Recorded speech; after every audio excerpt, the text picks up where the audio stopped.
Aleluia, graça e paz, queridos, tudo bem? Então hoje a gente está com mais uma live poderosa. Eu estou com grande expectativa. Hoje nós estamos terminando a nossa série de Ministério Prático. Nós já falamos sobre o apóstolo, falamos sobre o profeta, o evangelista, o pastor, e hoje a gente vai... Deixa eu falar aqui que o Saulo ele já entrou, vou até já convidá-lo. E hoje nós vamos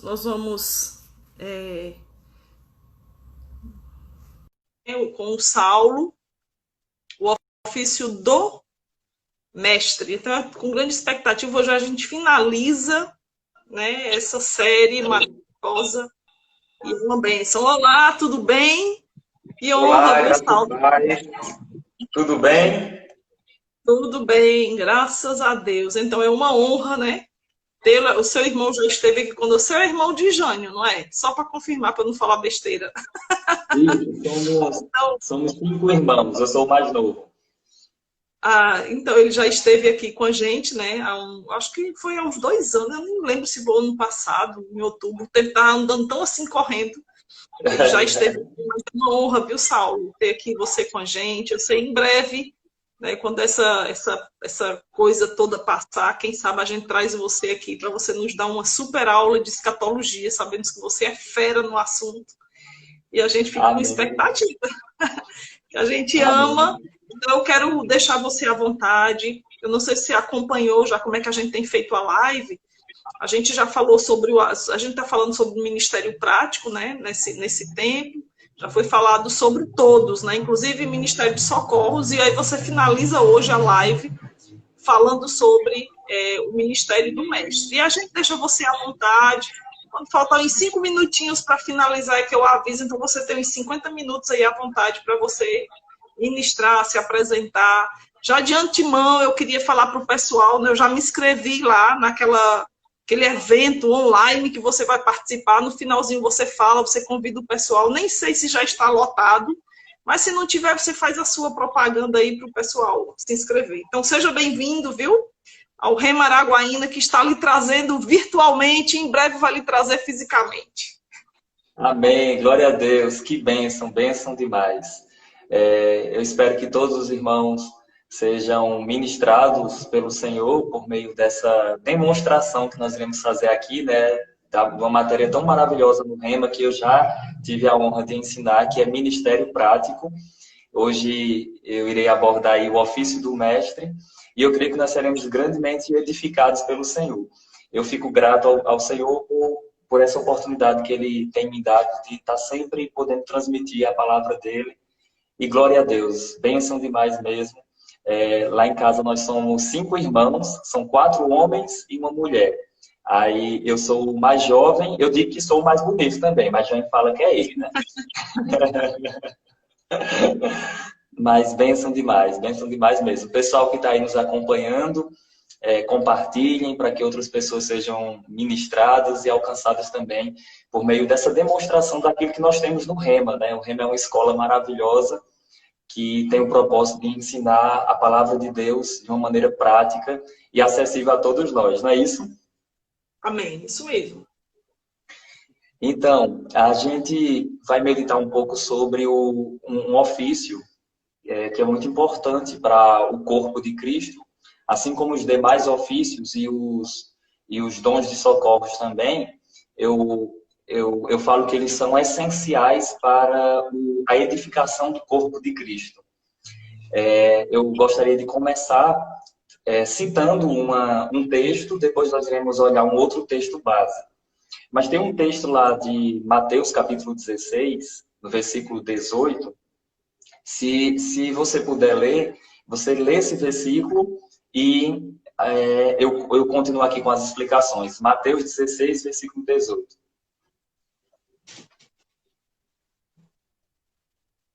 Só um minuto. Mateus, eu estava abrindo aqui a Bíblia. Versículo 18. Acho que se eu tivesse com a minha Bíblia de papel, tinha sido mais rápido. Vamos lá, Mateus 16, 18, né? Isso. Também eu te digo que tu és Pedro, e sobre esta pedra edificarei a minha igreja, e as portas do inferno não prevalecerão contra ela. Amém, glória a Deus. É esse texto mesmo. Eu quero começar enfatizando algo interessante. Às vezes, quando a gente lê essa porção das Escrituras, a gente sempre associa isso a Cristo criando a igreja, como sendo um organismo novo que foi fundado, né, que foi edificado após a sua ressurreição. Nós sabemos que isso é verdade, que a igreja ela veio a existir, já estava nos planos de Deus, mas ela veio a existir após a ressurreição de Cristo. Nós cremos que isso se deu quando ele soprou o Espírito lá no cenáculo, e em Atos capítulo 2 foi o revestimento de poder, e a igreja torna-se conhecida das nações a partir de então. Mas tem algo que eu gostaria de chamar a atenção, que é para a palavra edificarei a minha igreja. Essa palavra, eis que eu edificarei a minha igreja e os portões do inferno, do Hades, não prevalecerão contra ela, a gente precisa entender que Cristo continua edificando a igreja dele. E ele faz isso, ele edifica a igreja dele por meio também dos 5 dons ministeriais. Então, quando a gente vai para Efésios capítulo 4, a partir do verso 11, que é o texto que vai falar sobre a lista a primeira lista, né, que nós vemos aí dos 5 dons ministeriais, existe um propósito desses dons, e eu gostaria de ler um pouco aqui, só para a gente entender o quanto é importante a permanência desses ofícios na igreja local, no corpo de Cristo, para que esse corpo seja edificado. Efésios capítulo 4, versículo 11, vai dizer assim: e ele mesmo deu uns para apóstolos, outros para profetas, outros para evangelistas e outros para pastores e mestres, querendo o aperfeiçoamento dos santos para a obra do ministério, para a edificação do corpo de Cristo. Novamente a palavra aqui, edificação. Para a edificação do corpo de Cristo. O verso 13, ele vai dizer o prazo de validade dos 5 dons ministeriais. Até que todos cheguemos à unidade da fé e ao conhecimento do Filho de Deus, a varão perfeito, à medida da estatura da plenitude de Cristo, para que não mais, esse aqui já é um dos propósitos também, para que não mais sejamos como meninos, agitados e levados ao redor por todo vento de doutrina e de engano, né, com que os homens induzem ao erro. E aí ele vai trazendo algumas verdades acerca disso. Eu gostaria de fazer alguns comentários. Quando se trata dos 5 dons ministeriais, né, eu sei que vocês já viram, eu vi a live do apóstolo, né, do pastor, eu andei vendo algumas delas, e eu sei que todos eles já falaram sobre a importância, né, da edificação, dos dons, que tem um propósito. E eu gostaria de pontuar 3 coisas aqui preliminares que vai nos ajudar a compreender um pouco do porquê nós estamos aí nessa live falando sobre os dons ministeriais. A primeira coisa que eu queria pontuar é que existe distinções na Bíblia de dons. A Bíblia fala sobre os dons espirituais, 1 Coríntios capítulo 12, é uma lista de 9 dons que são manifestações do Espírito que são concedidas segundo a vontade do Espírito Santo para o corpo de Cristo. Nós temos o dom do Espírito Santo, Atos capítulo 2, versículo 38, que é o revestimento de poder. A Bíblia chama também de o dom do Espírito Santo. A Bíblia fala sobre os dons da graça, lá em Romanos capítulo 12, vai falar segundo a graça que me foi dada, e lá vai falar segundo a graça, cada um se profecia, fale segundo a proporção da fé. Se ministério, o que ensina, esmere-se no fazê-lo, e ele sai trazendo ali uma lista de alguns dons que na teologia chama de dons da graça. E tem também os dons, tem ainda os dons de socorros, que eles vão servir para auxiliar, né? Eu gosto de chamar que eles são extensões dos 5 dons ministeriais. Então, eles vão estar auxiliando e facilitando o processo da edificação do corpo de Cristo.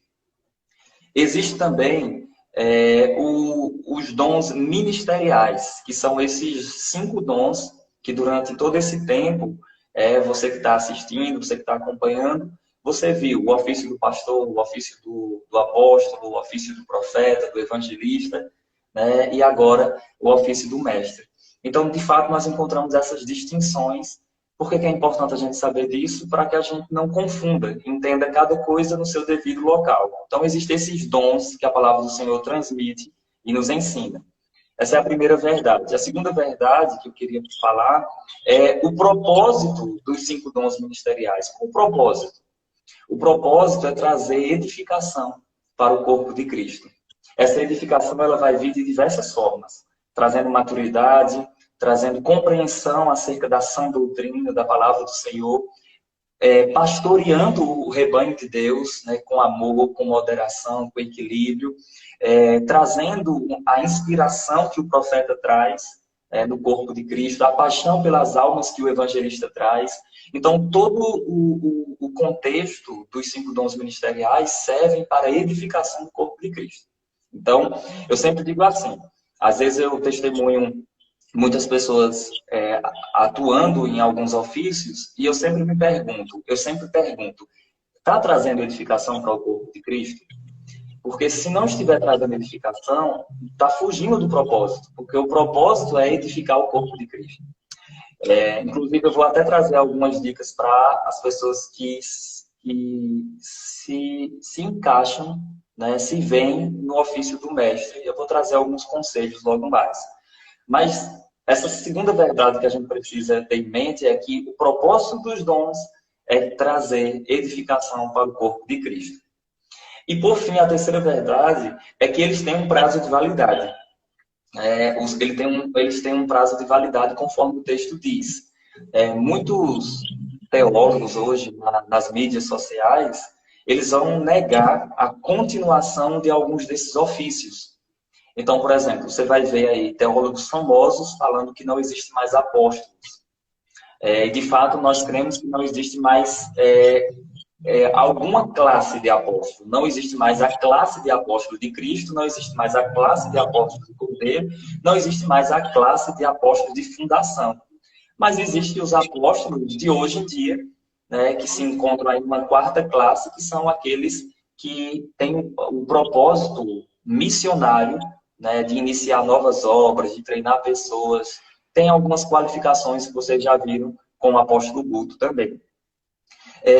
E existe também aqueles que negam a continuidade do ofício do profeta também. Uns falam que não existe mais profeta. Infelizmente, outros falam que não existe também mestres. Então, termina a gente ficando aí com 1 ou 2 ofícios no máximo. E eu sempre digo assim, se eu anulo qualquer dos 5 ofícios, eu devo comprometer os demais. Então, eu sempre digo assim, se não existe mais apóstolo, também não tem mais pastor. Também não tem mais profeta, também não tem mais evangelista, nem mestres. E quando eu falo isso para os defensores, né, os que são contra a continuidade desses ofícios, eles sempre falam assim, porque geralmente são pastores, né? Aí eles sempre falam assim, não, pastor continua. Aí eu digo assim, se continua o pastor, deveria continuar o mestre, o apóstolo, o profeta. Então, o próprio texto vai trazer para nós um prazo de validade. Veja, o verso 13 deixa claro, até que todos cheguemos à unidade da fé. A gente deve perguntar, estamos na unidade da fé? Ainda não. Não estamos ainda falando a mesma coisa. Não estamos ainda nesse contexto de unidade da fé. Chegamos à plenitude do conhecimento de Cristo Jesus? Chegamos à varonilidade, né, do Senhor Jesus Cristo, à estatura dele? Ainda não. Então, isso se dará apenas futuramente, quando nós recebermos uma glorificação, é que nós estaremos nessa condição plena. Então, eu gosto de dizer que quando a gente receber essa glorificação, vai ser o fim desses ofícios. Por quê? Porque nós teremos um só pastor, um só rebanho, que será o Senhor Jesus Cristo, reinando sobre toda a terra e sobre todos os povos. Eu gosto de dizer que vai ser o fim das placas denominacionais. Haverá um só pastor e um só rebanho. Isso será maravilhoso. Essa é a nossa esperança, é a nossa expectativa. Então, essa é a terceira verdade que eu gostaria de pontuar aqui sobre isso. Então vamos lá, falando sobre o ofício do mestre. Eu gostaria aqui de utilizar como padrão dois... Gostei da caneca, viu?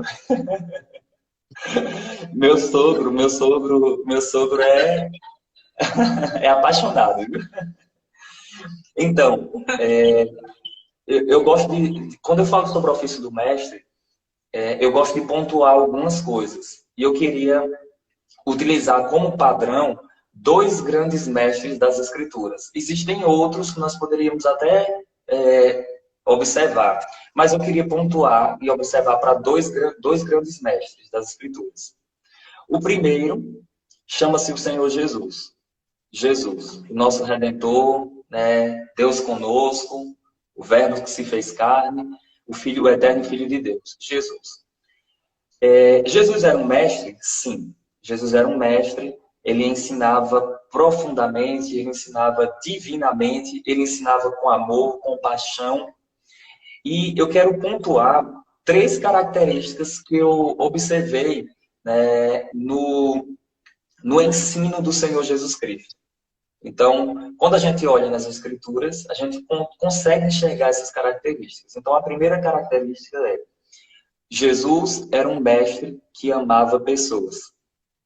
Então, quando você vê Jesus ensinando, ele não está tão preocupado, tão focado apenas em transmitir uma verdade. Ele está focado em alcançar a alma daquela pessoa. Então, ao meu ver, um mestre ele deveria amar pessoas. O coração dele deveria pulsar por almas.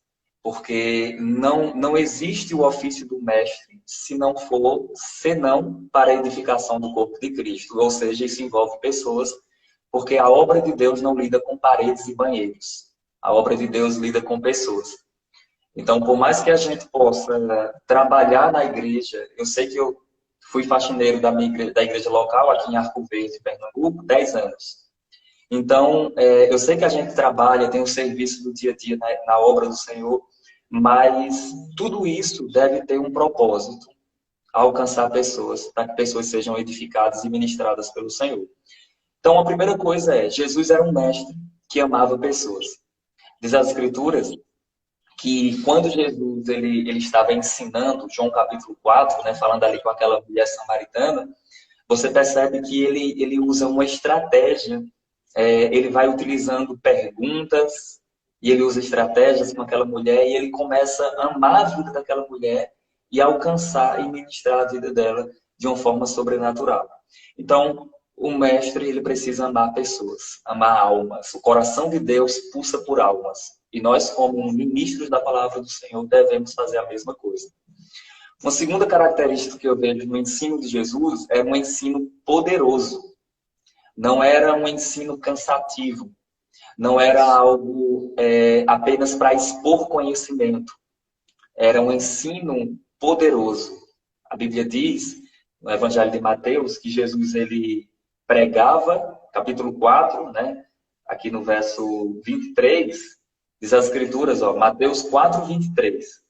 Diz as Escrituras que Jesus percorria toda a Galileia, ensinando nas sinagogas, pregando o Evangelho do Reino e curando todas as enfermidades e males entre os povos, entre o povo. Então, veja, o ensino de Jesus era um ensino poderoso. Em um certo momento, Jesus estava ensinando e as pessoas falaram assim: este não é como os fariseus, pois este ensina com poder, com virtude. Então, veja, o mestre ele não deve ser um fariseu, porque as pessoas sabem quando o ensino não está sendo genuíno, não tem graça, não tem brilho nos olhos, não tem coração palpitando por fazer a vontade de Deus. Então, eu creio que o mestre, além de ser alguém que ama pessoas, ele deve ter um ensino poderoso, que faz com que o nosso coração pulse mais forte, que haja brilho nos olhos, que a gente saia dali impactado para poder viver o propósito de Deus nas nossas vidas. Não é apenas descobrir verdades das Escrituras. Não é apenas saber de coisas das Escrituras difíceis. Não é isso. é fazer com que o ensino traga uma transformação. Eu gosto de dizer que ensino sem transformação é teologia morta. E teologia morta mata. Então a gente precisa de uma teologia viva, de um ensino vivo. Quando ensina, a gente precisa transmitir para as pessoas paixão, amor, brilho nos olhos, compaixão pelas pessoas, respeito pelas pessoas. Infelizmente, eu vejo muitas pessoas ensinando que elas são mestres de si mesmas. São pessoas que, se você quiser aprender alguma coisa, pergunte a ele. Ele é o foco do conhecimento. Mas, na verdade, um bom mestre não deve ser assim. Um bom mestre ele deve amar pessoas e deve fazer com que a pessoa ela descubra que ela é capaz de compreender aquilo dali e ainda ensinar para uma outra pessoa. Então, o ensino do mestre, que eu observo na vida de Jesus, era um ensino poderoso. Tinha curas, tinha milagres. Eu acho interessante que, às vezes, eu estou ensinando em alguns lugares e as pessoas falam assim, eu não entendo, Saulo. Você acabou de ensinar sobre escatologia e agora foi orar pelos enfermos e várias pessoas foram curadas. Aí eu digo assim, olha, mas faz parte do evangelho. Jesus falou, ide por todo mundo, pregue o evangelho, cure os enfermos. E a Bíblia fala, ensine-os a guardar todas as coisas que vos tenho dito. Então, eu estou cumprindo o evangelho. Aí as pessoas ficam rindo. Glória a Deus. Eu estava agora em São Paulo, em Guarulhos, ensinando a matéria História da Igreja Cristã. E quem já estudou História da Igreja sabe que ela é uma matéria que tem muito conteúdo. E durante a matéria História da Igreja Cristã, a gente testemunhou diversas pessoas curadas. Aí eles falam assim, mas como pode ser isso? Eu digo assim, é porque nós estamos ainda escrevendo uma história. Então, eu preciso fazer parte, alguém vai escrever a meu respeito, não apenas que eu passei na história e que pessoas foram influenciadas e nada mais. Não, alguém vai escrever ao meu respeito e vai ter assim, ó, fluiu no poder, pessoas foram transformadas e também pessoas aprenderam. Amém. Então, essa é uma verdade também que eu vejo na vida do Senhor Jesus Cristo. E, por fim, uma terceira verdade que eu vejo no ensino do Senhor Jesus Cristo, só pontuando aqui, a primeira verdade, ele tinha um ensino que amava pessoas. Jesus amava pessoas. O ensino dele era poderoso. E a terceira verdade é o ensino que eu vejo do Senhor Jesus Cristo era um ensino humilde. Humilde. Eu acho interessante porque quando a gente observa essas verdades, amando pessoas, agindo no poder e transmitindo um ensino humilde, isso nós iremos alcançar mais pessoas. Deixa eu explicar. Às vezes, a pessoa não é um soberbo, mas o ensino é soberbo. Eu vou só explicar, eu vou simular algo aqui. Eu posso não ser um soberbo, mas o meu ensino pode ser soberbo. Quando eu faço isso aqui, ó, exemplo. Eu vou falar algo para vocês aqui, mas eu sei que você não é capaz de compreender como eu, mas com certeza aí Deus deve te alcançar. Entendeu? Eu posso não ser um soberbo. Eu posso não ser um soberbo, mas às vezes o meu ensino está sendo soberbo. Então eu sempre digo que o mestre, ele deve trazer um ensino humilde, mostrando para as pessoas que ele também está aprendendo, que ele também está sendo impactado com aquelas verdades e que outras pessoas serão impactadas. Então ele pode utilizar diversos exemplos que irão facilitar. Vou dar um exemplo aqui de algo que aconteceu comigo em sala de aula. Eu estava ensinando a matéria História da Igreja Cristã, e nesse tempo que eu estava ensinando, eu tinha que falar sobre a contribuição dos povos para o advento do Senhor Jesus Cristo. Ou seja, Jesus veio na sua primeira vinda na plenitude dos tempos. E eu estava explicando o que era a plenitude dos tempos, que era no tempo exato, no tempo perfeito. Mas por quê? Então, na apostila do Rema, no módulo, nós temos a explicação da contribuição dos gregos, dos romanos e dos judeus, né, o povo de Israel. Então, eu podia muito bem dizer assim, olha, os gregos contribuíram de tal forma, os romanos contribuíram de tal forma e os judeus contribuíram de tal forma. Eu poderia fazer isso, sim. Mas como eu fiz? Eu chamei 3 pessoas lá na frente. Eu chamei um homem alto, né? Uma pessoa alta, forte, e eu digo assim, olha, esse aqui agora vai se chamar Roma. Então, ele é um grande império, ele é alguém forte, ele vai conquistar território. Eu vou chamar agora alguém, possivelmente, que tenha a aparência de intelectual. Vamos lá, vou chamar essa pessoa com aparência de intelectual. Esse agora vai se chamar Grécia, porque Grécia pensa, Grécia raciocina, Grécia pensa. E vou chamar alguém agora com a aparência de um judeu. Chama alguém com a barba grande, algo assim, e traz um livro, a Bíblia. E eu fiz isso, chamei as pessoas lá na frente dessa forma. E o que foi interessante é que, no final da matéria, o que eu testemunhei foram as pessoas dizendo assim, todas as vezes que a gente olhava para o irmão fulano de tal, para o irmão ciclano, para não sei quem, a gente só lembrava de Roma, Grécia e dos judeus. Então, veja, então você pode trazer um ensino, mesmo que seja profundo, mas de uma forma humilde, de uma forma mais simples, que vai facilitar as pessoas. Porque a proposta do mestre não é impressionar. A proposta do mestre é esclarecer. É esclarecer isso. Então, eu tenho esse olhar sobre o ofício do mestre. Eu creio que o mestre deve agir dessa forma, ele deve esclarecer. Tem pessoas que se intitulam mestres, que eles complicam mais do que esclarecem. O negócio estava tão fácil lá, o texto estava tão fácil de entender, aí a pessoa complica mais do que esclarece. Eu vi um mestre uma vez, ele dizendo assim, que aquele texto de João capítulo 10, versículo 10, o ladrão de João 10, 10, olha aí, a irmã Renata disse que estava nessa aula, tá vendo? Ela disse que foi uma bênção. Eu vi um mestre uma vez dizendo que o ladrão lá de João 10, 10, né, que diz assim, o ladrão vem senão para roubar, matar e destruir.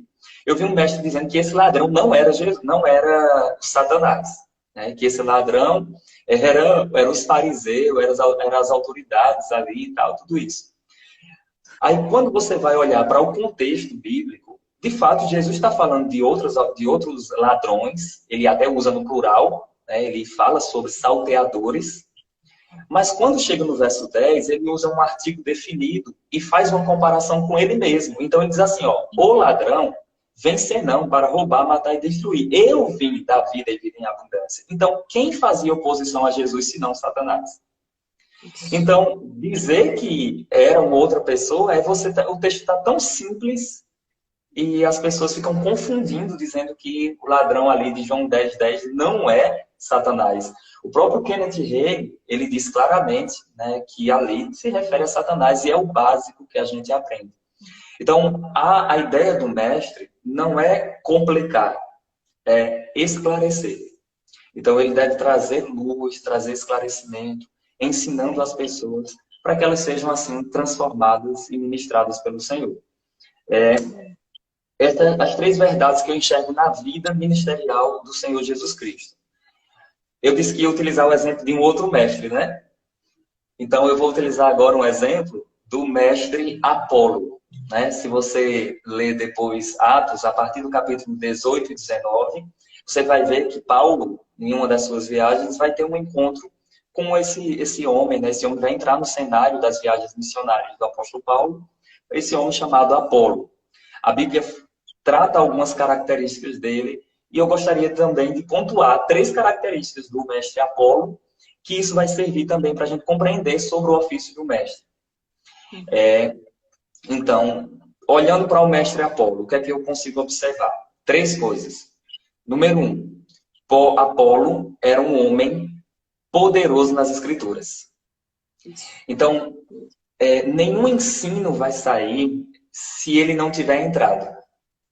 Então, para que as pessoas sejam transformadas e alcançadas através do ofício do mestre, há uma necessidade de que ele se dedique no ensino, que ele se dedique na palavra, que ele busque né, que ele estude. Deus não é contra você estudar. Deus não é contra você buscar o conhecimento. O próprio Jesus falou, errais, não conhecendo as Escrituras, nem o poder de Deus. Então, a primeira característica que eu vejo na vida do mestre Apolo é que ele era um homem poderoso nas Escrituras. Quando a Bíblia vem dizer que ele era poderoso nas Escrituras, e lembrando que quem escreveu Atos foi Lucas, que era um homem douto, Lucas falando que Apolo era poderoso nas Escrituras, então ele era poderoso mesmo. Então, a primeira característica que eu vejo é Apolo era poderoso nas Escrituras. Nós devemos também, se você que se encaixa no ofício do mestre, se aprofunde, mergulhe, cave mais. Existem riquezas na superfície você encontra muitas coisas, mas na profundidade você vai encontrar muitas coisas essenciais.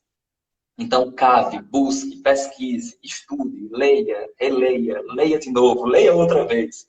Então, vale a pena você fazer isso. Inclusive, a Bíblia fala que devem ser dignos de dobrados honorários aqueles que se afadigam no ensino, né, e na palavra de Deus, buscando a palavra, mergulhando no estudo da palavra. Inclusive, uma das qualificações para um homem de Deus que almeja o episcopado é ele ser também, né, dentre várias qualificações de caráter, né, a nível de caráter, dentre várias, uma delas, também a Bíblia fala, é que deve ser alguém apto para ensinar. Ou seja, deve ser alguém que saiba ensinar, né, que tenha uma aptidão para isso, que busque. Então, a primeira característica que eu vejo aí no Apolo é que ele era alguém poderoso nas Escrituras. Ele se aprofundava profundamente. Segunda característica que eu vejo no ofício do mestre Apolo, né? Ele era fervoroso de espírito. Ele não era um mestre seco. Ele não era um mestre de palavras apenas. Ele era um mestre poderoso. Ele era um mestre que o texto diz que ele era fervoroso de espírito.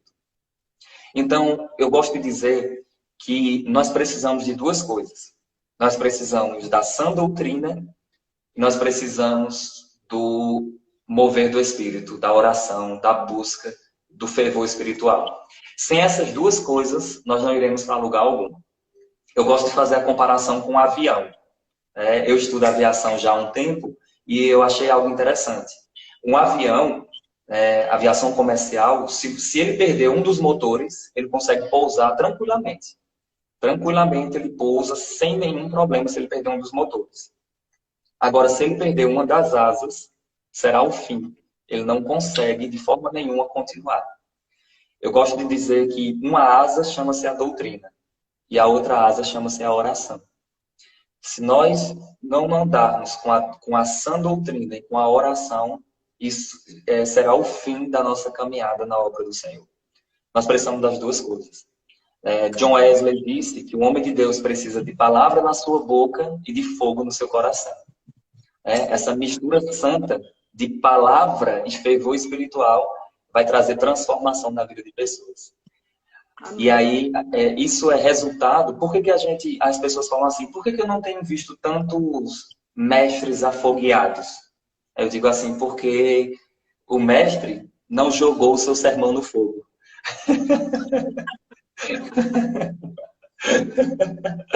Então, ou você coloca fogo no seu sermão, ou você joga o seu sermão no fogo.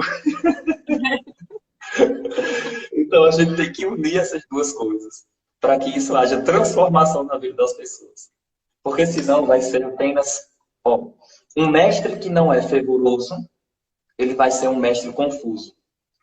E um mestre confuso, ele vai trazer danos para a igreja, para o corpo de Cristo. Então, ele tem que ser um mestre cheio da unção e cheio da palavra, cheio da oração e cheio do poder de Deus. Por isso que Jesus falou, errais, não conhecendo as Escrituras e o poder de Deus. Veja, conhecendo, não basta conhecer só as Escrituras, é preciso conhecer o mover do Espírito, conhecer o poder de Deus, conhecer o fluir sobrenatural de Deus, né? Para que a gente esteja sensível à voz do Senhor, para que Ele alcance os corações. para que ele mude a nossa ministração, para que ele interrompa o nosso sermão.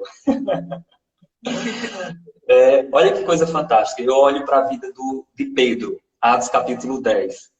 Diz as Escrituras que ainda Pedro falava estas coisas quando caiu o Espírito Santo sobre todos que ouviam a palavra. Então, eu sempre digo assim, que o Senhor interrompa meu sermão, que o Senhor interrompa minha mensagem. Eu quero estar ensinando a mensagem, de repente o Espírito Santo interromper minha mensagem e dizer assim, ó, agora quem manda aqui sou eu.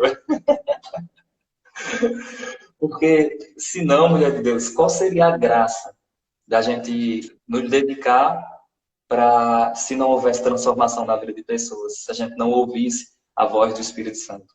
Então, eu acho importante o mestre ter conhecimento das Escrituras, mas também conhecimento do mover do Espírito Santo. É por isso que eu me movo no Espírito Santo. É por isso que eu estou sensível ao fluir do Espírito Santo. O pessoal fala assim, Saulo, você tem certeza que você é um mestre? Porque eu olho os seus vídeos, parece que você está fluindo como evangelista. Mas quando eu olho, de fato, você está ensinando e pessoas estão sendo alcançadas. Eu sempre digo assim, eu não limito o poder de Deus à minha mensagem. Amém. Eu posso pregar qualquer mensagem, em seguida eu vou orar por cura. Faz parte do evangelho, como eu disse. Então, primeira verdade que eu vi no ministério de Apolo, ele era alguém poderoso nas Escrituras. Segunda verdade que eu vi no ministério de Apolo, ele era alguém, depois leiam Atos 19, vocês vão testemunhar isso. Ele era alguém fervoroso de espírito. Alguém fervoroso de espírito. E a terceira e última verdade, e essa daqui ela é forte, Apolo era um mestre ensinável. Apolo era um mestre ensinável. Pois diz as Escrituras que após ele transmitir a mensagem, Priscila e Áquila chamou à parte e ensinou mais detalhadamente o caminho do Senhor. Olha. Então, um mestre, ele deve entender que ele precisa também aprender e que existem outras pessoas que irão ensinar ele. Ele não é o centro do conhecimento, ele não é o detentor do conhecimento, do saber. Existem outros ofícios, Priscila e Áquila, eles ajudavam no contexto pastoral, auxiliando o apóstolo Paulo, e eles ensinaram melhor ainda o caminho do Senhor para o mestre Apolo. Então, veja, Apolo era um mestre ensinável. Então, o que é que nós temos testemunhado hoje em dia de muitos mestres? Muitos, não são todos, lógico. Eles são até poderosos nas Escrituras, mas não são fervorosos de espírito, nem são ensináveis. O ensino do Senhor Jesus trazia humildade, era um ensino humilde, tinha poder, tinha curas, pessoas eram cansadas. O que é que você vê hoje no ensino de muitos mestres? Só conhecimento, sem transformação, sem curas, sem poder, sem a graça de Deus. Então, está errado. A gente precisa aprender com os mestres das Escrituras. E os mestres das Escrituras, eles eram ensináveis. Então, por exemplo, quando eu acho fantástico quando a Bíblia diz assim, que Jesus, mesmo sendo Deus em carne, Emmanuel, Deus conosco, diz as Escrituras que ele aprendeu a obediência pelas coisas que passou. A Bíblia diz que ele crescia em graça, sabedoria, conhecimento, diante de Deus e diante dos homens. Então, veja, se o Redentor, o maior, o maior, aquele que é o maior, ele se humilhou de tal ponto a ter que aprender coisas, quanto à sua humanidade, a ele se humilhar de tal forma. Quanto mais nós que fomos alcançados por ele, nós não devemos, queridos, perder o coração ensinável. A gente precisa entender que outras pessoas irão nos ensinar. E ainda tem outras características que eu vejo no ministério do mestre Apolo. Por exemplo, além dele se deixar ser ensinado por Priscila e Áquila, parece ficar evidente que ele não estava solto, sem uma liderança, sem pastores. Então, por mais que a gente tenha conhecimento, por mais que a gente flua no poder de Deus, a gente precisa de um pastor. A gente precisa de uma liderança, de alguém que vai puxar nossa orelha muitas vezes, de alguém que muitas vezes vai nos elogiar, nos ensinar, mas a gente precisa sim de uma supervisão. A gente precisa de alguém olhando o nosso ensino, olhando o conteúdo do nosso ensino e dizendo assim, ó, isso aqui não está legal. Isso aqui precisa melhorar. Coloque fogo no seu sermão. Faça isso, faça aquilo outro. A gente precisa. E quem faz isso é a unção pastoral.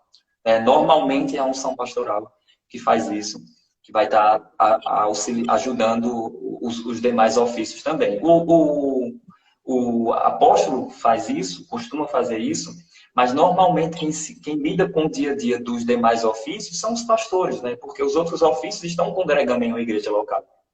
Então, eles estão dispostos a uma unção pastoral. E o pastor tem essa graça de enxergar essas coisas. Então, tendo somado aí todas essas características, né, tanto do ministério do Senhor Jesus Cristo como um grande mestre, como de Apolo, o que é que nós temos a dizer acerca de tudo isso? É que nós precisamos nos envolvermos de tal forma com a palavra e com o Espírito que isso vai trazer transformação na vida de pessoas. Pessoas vão ser ministradas poderosamente. E isso vai trazer edificação para o corpo de Cristo, que é o propósito dos 5 dons ministeriais. Então, eu sei que ainda tem um tempinho aqui, eu queria fazer ainda alguns comentários. Qual a importância do ofício do mestre na obra do Senhor? Quando eu falo a obra do Senhor, igreja, do corpo de Cristo no geral. Qual a importância do mestre? O mestre, ele deve ser o protetor da doutrina. E toda igreja, ela deve ter não apenas uma doutrina saudável, ela deve ter uma supervisão constante na doutrina. Amém. A gente precisa entender que a queda do homem lá no Éden se deu mediante o falso ensino da serpente, né, que enganou Eva. Então, veja, o ensino é muito importante dentro de uma igreja. Se não houver um ensino, com todas essas características que eu apontei aqui, se não houver um ensino, a igreja não vai caminhar para a maturidade. Então, ela precisa disso. Agora, se a igreja ficar só com o ensino e não houver uma unção profética, a unção vai trazer inspiração, a igreja ela vai ficar cheia de conhecimento, cheia do saber, mas sem uma inspiração, sem um mover. Eu gosto de dizer que seria como um violão sem corda. Ele até existe, é até um violão, mas ele não tem barulho nenhum, ele não faz som nenhum, porque é só um violão, sem corda. Então a gente precisa das cordas proféticas, para que traga um ambiente propício para que a glória do Senhor se manifeste. A gente precisa também da paixão e do amor do pastor. Jânio, meu irmão, ele diz algo interessante, eu achei espetacular isso. Jânio diz assim, dos 5 dons ministeriais, o único humano é o pastor. Ele diz, eu vou explicar. Né? Ele diz, eu vou explicar. Os demais, eles não são humanos. Ele diz, eu vou explicar. O mestre, ele tá se importando com o conteúdo da mensagem. O profeta, ele está se importando com a questão do mover do Espírito. O apóstolo, ele está se importando em abrir novas obras, em fazer isso, crescimento, aquela coisa toda. Né? Aí Jânio diz assim, o evangelista está se importando em alcançar vidas lá fora, tal, tudo isso, alcançar mais pessoas. Diz assim, mas o pastor, ele está se importando com a ferida da ovelha. Então, ele está interessado em saber se a ovelha se machucou, se ela está bem. Então, por isso que ele diz que o único humano dos 5 dons ministeriais é o pastor, por causa disso, porque ele lida mais com o lado humano da igreja. Por mais que o pastor seja também um protetor da doutrina, ele também, além de lidar com a parte administrativa da igreja, né? Eu tenho ajudado meus pastores aqui desde o início, desde quando era pastor Tony, aqui em Arco Verde, Pernambuco. Pastor Tony Marina, né? Quando era pastor Tony, eu já acompanhava todo o processo deles também aqui e a gente percebe isso. Então, hoje é pastor John Kennedy e Elisângela. Então, são meus pastores. eu percebo isso, que o pastor, ele cuida, ele tem esse contexto mais. Mas por que a gente precisa do mestre na igreja? Além de tudo, todos os outros ofícios, a gente precisa do mestre para nos manter saudáveis na sã doutrina, para que haja um ensinamento. Quando a gente olha o texto de Efésios, que fala sobre com o trabalho, com a cooperação de toda junta, né, com a justa cooperação de cada um, faz com que traga o crescimento. Eu sempre observo isso, junta e justa cooperação. Eu sempre digo assim, talvez eu seja uma dessas juntas, mas será que eu estou sendo justo na minha cooperação para com o corpo de Cristo? Será que eu estou sendo fiel nisso? Então, não basta apenas ser parte do corpo. É necessário ser parte do corpo fiel,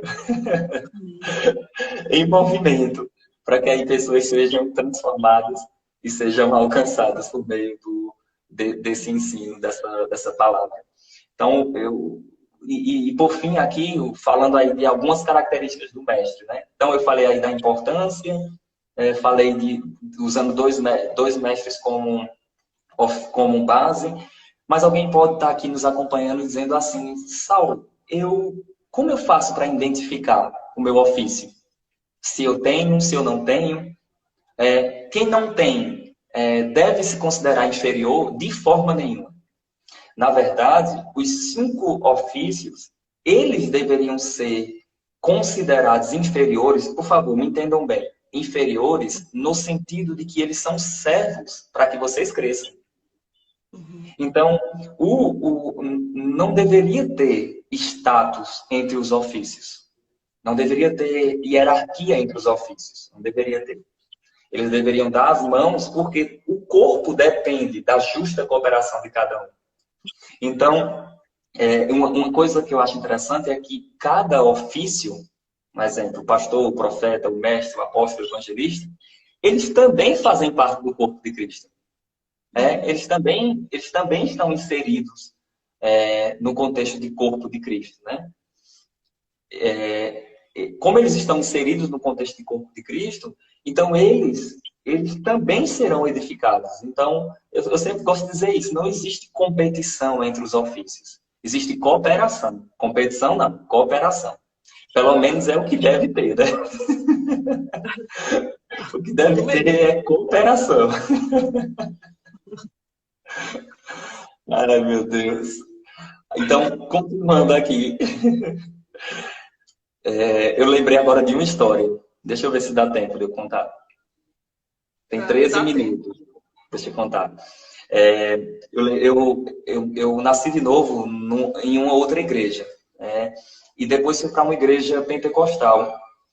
Nessa igreja que eu fiz parte, essa igreja pentecostal que eu fiz parte, lá era assim, você entrava na igreja, você começava como congregado, visitante, depois congregado, membro, cooperador, diácono, presbítero. Depois de presbítero, você ficava orando para o pastor sair e você assumir. Né? Na verdade, tinha evangelista antes, né? Então, tinha um evangelista e você ficava na torcida, que esse pastor saia para eu poder assumir. Não tinha mais nenhum avanço quanto a isso.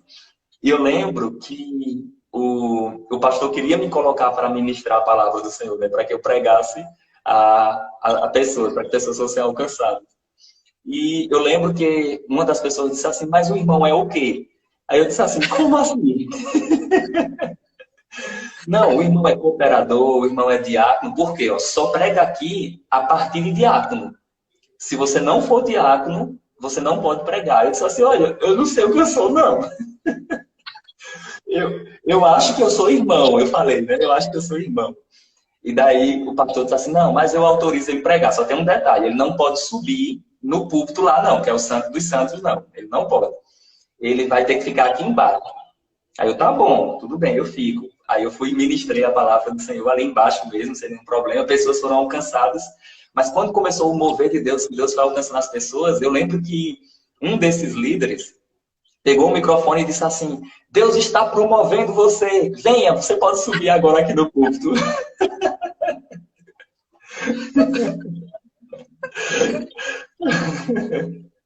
Então, queridos, no corpo de Cristo não existe isso.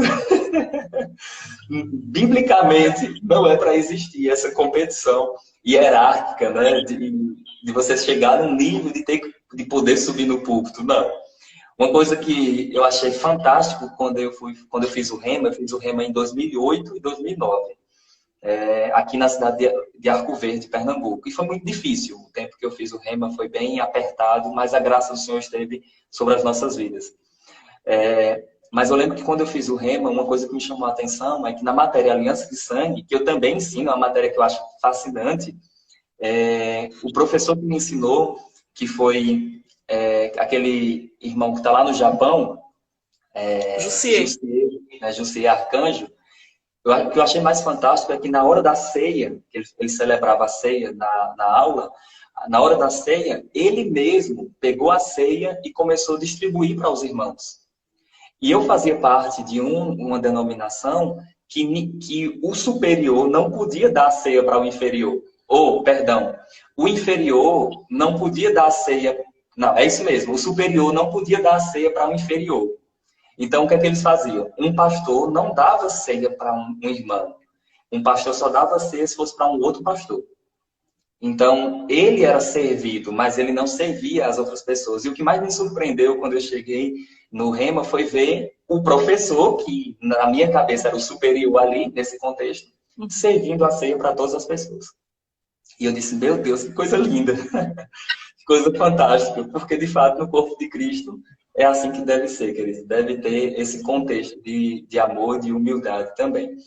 Então, vamos lá. Saulo, eu acho que eu me encaixo, né, num ofício, em um dos ofícios. Como eu faço para descobrir o meu ofício? Vamos lá, um segredo, por favor, toma nota. Eu vou dizer algo para vocês aqui, ó, que muita gente não disse. Guarda isso aí, que isso aqui é um segredo muito forte mesmo. Você vai descobrir para que você foi chamado, ou não, servindo na igreja local. Você vai se descobrir servindo na igreja local, se expondo a uma unção pastoral, para que você seja treinado e você se descubra na obra do Senhor. Não vai ser alguém que vai chegar e vai dizer assim, você é um mestre, é um profeta, é um evangelista. Pode acontecer? Pode acontecer.